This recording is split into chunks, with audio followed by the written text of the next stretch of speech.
Roast. প্রথমে আমি একটু লবণ ঢেলে নেব হালকা,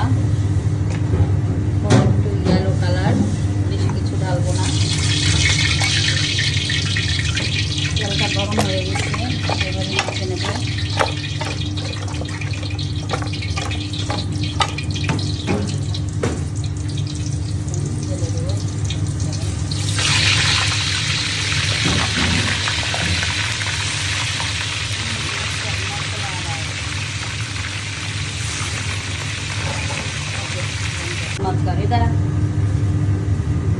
রোস্টের জন্য এখন আমি যে মশলা করে রেখেছিলাম সেটা ঢেলে দিচ্ছি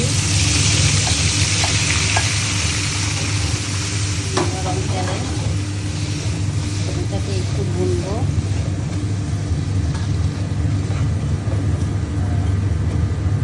এর সাথে একটু হালকা মরিচের গুঁড়া কালারের জন্য দিয়ে দেবো।